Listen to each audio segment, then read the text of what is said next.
జమ్మికుంట నుంచి వచ్చిన మిత్రులందరికీ కూడా చైర్మన్ గారికి, వైస్ చైర్మన్ గారికి, కౌన్సిలర్లకి మరియు హుజురాబాద్ నియోజకవర్గం నుంచి వచ్చిన వీణవంక మండలం నుంచి, జమ్మికుంట మండలం నుంచి, ఇల్లంతకుంట మండలం నుంచి, కమలాపూర్ మండలం నుంచి, హుజురాబాద్ మండలం నుంచి, హుజురాబాద్ పట్టణం నుంచి మరియు ప్రతి ఒక్కరికి కూడా పేరు పేరున నా ధన్యవాదాలు తెలియజేస్తా ఉన్నాను. డంపింగ్ యార్డ్ వద్దనేది ఎంత సీరియస్ గా ఉన్నదనేది ఇవాళ హుజురాబాద్ అంబేద్కర్ సాక్షిగా ఈ ప్రభుత్వం చూస్తుందని నేను అనుకుంటా ఉన్నాను. చాలా త్వరలోనే ఇలా డంపింగ్ యార్డ్ రద్దయిందని ప్రకటన వస్తుందని నేను ఆశిస్తా ఉన్నాను. మా హుజురాబాద్ ప్రజల పక్షాన ఇక్కడ ఉన్న వాళ్ళందరము ఇంత రాత్రి 10 గంటలకైనా దాదాపు 500 మంది ఈడనే నిద్రపోవడానికి కూడా రెడీగా ఉన్నాం. కాబట్టి ఇది ఎంత సీరియస్ ఉన్నదనేది కూడా అందరూ కూడా అర్థం చేసుకోవాలని, ప్రభుత్వం కూడా అర్థం చేసుకోవాలని విజ్ఞప్తి చేస్తూ, మరి ఇక్కడ ఉన్న వాళ్ళందరూ కూడా తప్పకుండా ఇక్కడనే పడుకోవాలని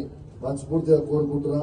ఎంత పెద్ద లీడర్ అయినా కూడా తప్పకుండా ఇక్కడనే పడుకోవాలని విజ్ఞప్తి చేస్తూ మరి సెలవు తీసుకుంటాను. Thank you very much. అందరికీ నమస్కారం. ఈ రోజు గౌరవనీయులు హుజురాబాద్ శాసనసభ్యులు శ్రీ పాడి కౌశిక్ రెడ్డి గారు హుజురాబాద్ నియోజకవర్గాల ప్రజల ఆరోగ్యమే అనే లక్ష్యంగా ఇక్కడ కూడా డంపింగ్ యార్డ్ వద్దు, ప్రజల ఆరోగ్యం ఇబ్బందుల్లో ఉంటుంది.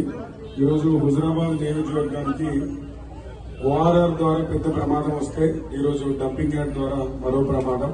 ఇక్కడ ఉన్నటువంటి మనుగడ కూడా ఇబ్బంది అయ్యే పరిస్థితి ఉన్న దృష్ట్యా ఈరోజు జమ్మికుంట మున్సిపల్ తరఫున నేను కానీ మా వైస్ చైర్మన్ గారు, మా కౌన్సిల్ అందరం కూడా డంపింగ్ యార్డ్ ఎత్తివేసేంత వరకు కూడా గౌరవనీయులు శాసనసభ్యులు మరి ఇక్కడ ఉన్న జేఏసీ, ఇక్కడ ఉన్నటువంటి హుజురాబాద్ ప్రజలందరికీ కూడా మద్దతు తెలపడానికి డంపింగ్ యార్డ్ ఎత్తివేసే వరకు కూడా ఈ కార్యక్రమంలో ఎమ్మెల్యే గారికి అండగా హుజురాబాద్ నియోజకవర్గంలో జరుగుతున్నటువంటి నిరాహార దీక్షకు మద్దతుగా ఈరోజు మా మున్సిపల్ అందరం కూడా రావడం జరిగింది.